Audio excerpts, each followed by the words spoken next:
So, The Legend of Zelda Tears of the Kingdom, arguably the biggest game of 2023. You could talk about Spider-Man 2, which I'm looking forward to, Starfield, which I'm looking forward to, Resident Evil 4 Remake, which I can't wait to play, but I think when you look at scope and magnitude and just impact in gaming overall, Tears of the Kingdom has to take the cake. Like, this is a game that people have been waiting for. I feel like ever since Breath of the Wild came out, sort of the evolution of the Zelda franchise, the whole, sort of reset for how Zelda games were sort of interpreted was done with Breath of the Wild. But what happens when you just focus on one system, the Nintendo Switch, in order to release this game?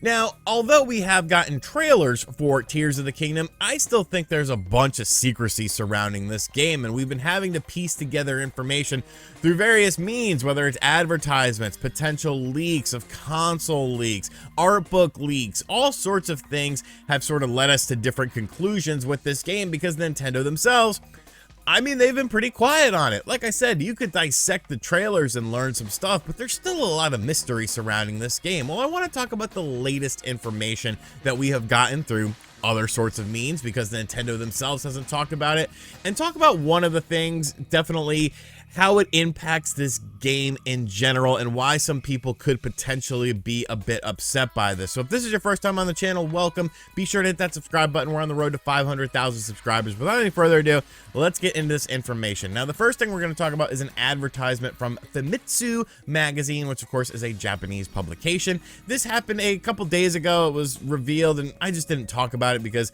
I wanted to talk about it with other things, but I do think it's very interesting. So looking at this advertisement here, you can see it is a neat Zelda ad from the new Famitsu magazine. The right text reads, "The Master Sword Corrupted." The small at the left says, shortened, in the new title, its appearance will undergo a major transformation. So this is the advertisement here, and obviously there has been a lot of things that have sort of led us to believe that there's going to be some sort of corruption. You have the whole Link's arm thing, like what's going on with that, but when it comes to the Master Sword itself, it seems like, this thing sucks, bro. Like you pick this up, who are you killing with this? Like, who are you attacking with this sword right here? So getting a better look at it, it sort of gives the history of the Master Sword through the various Legend of Zelda games. Of course, you have Link to the Past, Ocarina of Time, Wind Waker, Twilight Princess, Skyward Sword HD, Breath of the Wild, and now we have this crusty ass Master Sword. So as part of the game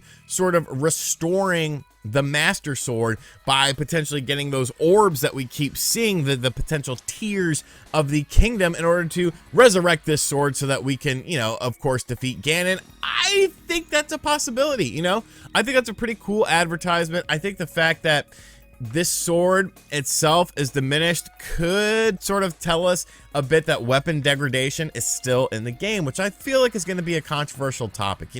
There is a lot of people, a large contingency of Zelda fans, who did not like that weapon degradation stuff in Breath of the Wild, and I can understand why.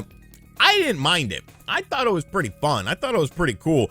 I thought it was something a bit different. Yes, maybe it happened a bit too often and they could sort of tweak that sort of stuff, but for the most part, I thought, keeping your mind and body in check, in the different weather conditions, keeping your weapons in check and stuff like that, I thought it added a new layer of strategy to that game. So I think weapon degradation is still going to be in it, maybe not at the impactful level that we saw in the original game, but I think this whole Master Sword degradation thing is pretty cool. This is probably going to be one of the main focal points of the game, and we had to learn about the corruption of the sword within this advertisement because, well, God forbid Nintendo themselves tells us something.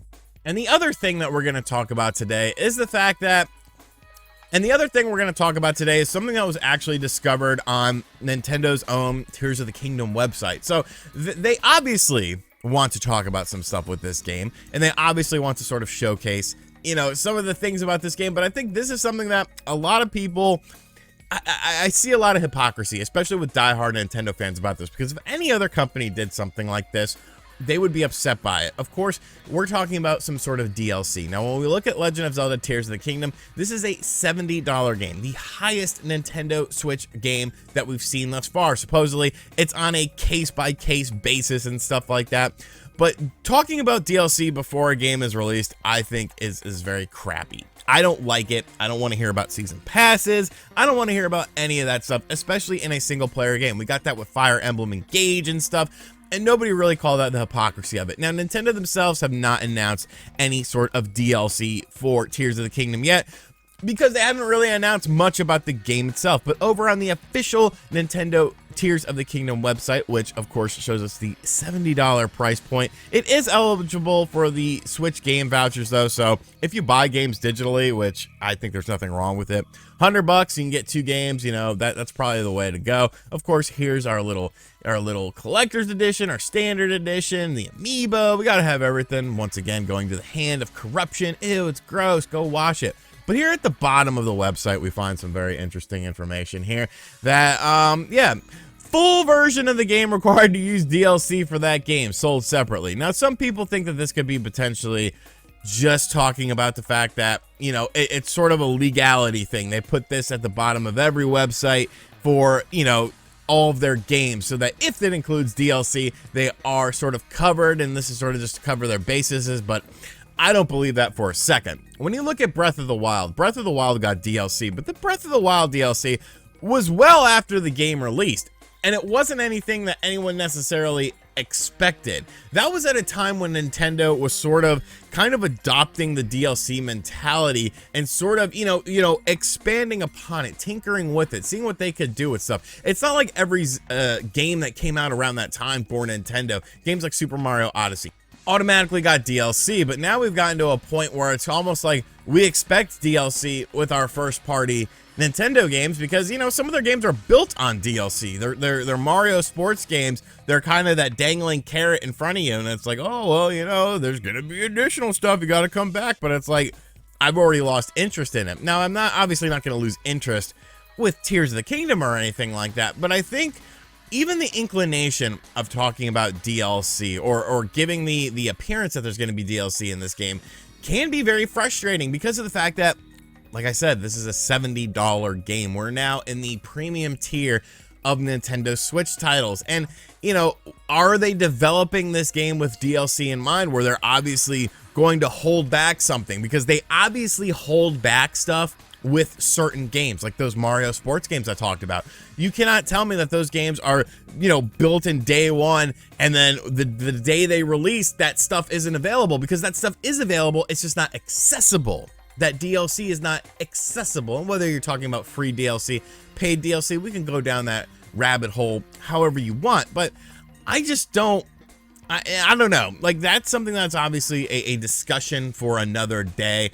Will Tears of the Kingdom have DLC? I'm sure it will, but how is that DLC designed? Is that DLC designed with that in mind? Like, okay, we're making this game, but we're also making DLC, so that, you know, it almost impacts the game as it stands, because I don't think the Breath of the Wild DLC, I don't think that impacted the development of that game when you look at how long the development of that game was.